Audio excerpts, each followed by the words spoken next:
All right, guys, immune function, another one of our controllables in the outer energy component. And when we take a look at what immune function is it's our ability to ward off flus, colds, illnesses, sicknesses.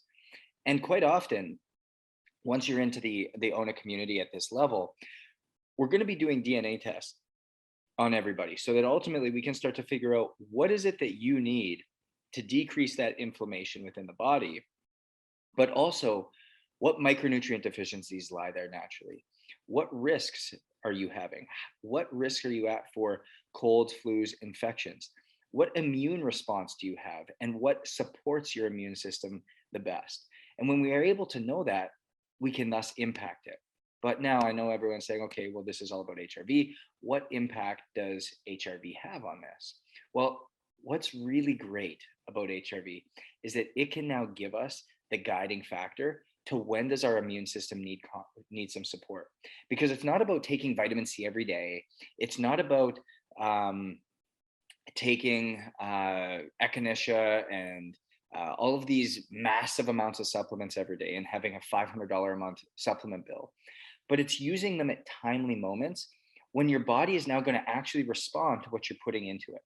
So here's what we typically do is when we see a 3-day decrease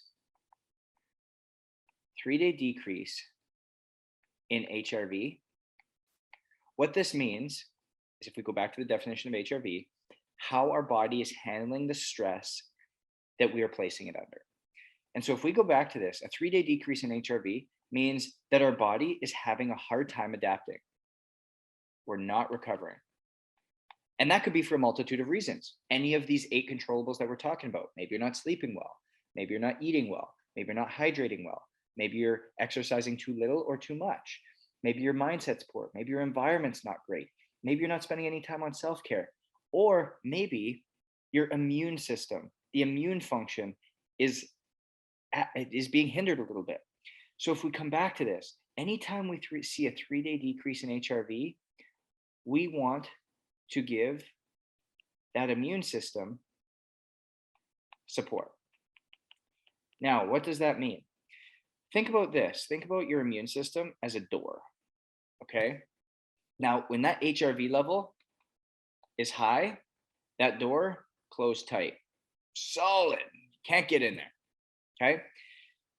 But all of a sudden, when that HRV level starts to decrease, and over the course of 3 days, say 1, 2, and 3, we see a 3-day decrease. What that means is that door is slowly starting to open up.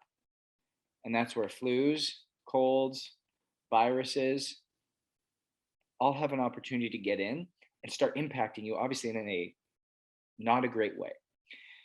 So when we see a decrease in HRV, that's an immediate aha, I need to help support my immune system some way. Now, if we do a DNA test, we can start to understand what 1, 2, or 3 things we need. Maybe it's vitamin D a little bit more, vitamin D3, maybe it's vitamin C, and vitamin E. Those are just 3 things that we're kind of throwing out as what we can look at. Now, if we don't have that, okay, Justin, I'm measuring my HRV. What are things that I can take, or what's something that I can do? And this is what we always recommend that help people across the board. 1 is oil of oregano. Tastes terrible and it works, just like buckwheats. Okay. Second thing is echinacea. I think I spelled that right. Echinacea. Okay. Again, tastes terrible, but it works. Combined, these are very powerful. Okay. And the third one, the powerful vitamin C. So if we are able to utilize these 3 things and have this just as a staple, an automatic, a non-negotiable, that when we see a 3-day decrease in HRV, we're immediately going to one of these 3 and utilizing them in combination in the morning. We will use these every single morning until we see an increase in HRV. And it could be 42 to 43. We stop taking it. Why?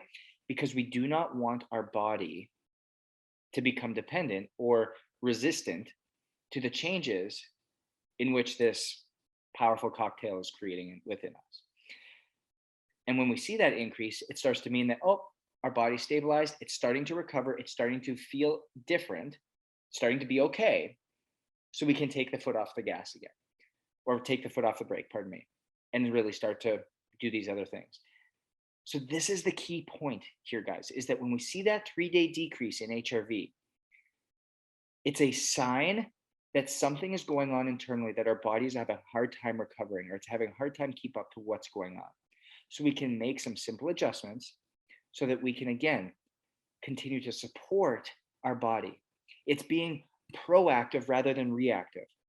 Proactive in preventing some of the sicknesses, some of the colds, some of the flu, some of the rundown, energy loss that we may feel, rather than all of a sudden waking up one morning and having a sore throat and you're coughing. But a week ago, you could have prevented it because of that 3-day decrease in HRV. Or maybe the season we're in, you're getting less sleep than you typically are, and and that's why your HRV is decreasing. But you don't have the choice to go to bed earlier because you just need to get this done. It's 1 week, you got to push, you got to go. Great. But then let's take this oil of oregano, echinacea, and vitamin C to support our immune system, because we've seen that 3-day decrease in HRV because our sleep has not been great. So there are ways in which this can actually serve us as a preventative form of health and wellness rather than being reactive to what's going on. Remember, HRV is all about how our body is handling the stress that we put it under. And if we can be proactive and have numbers that measure how our body's handling that stress, how our body is handling the energy levels in which we're under, we can ultimately manage it.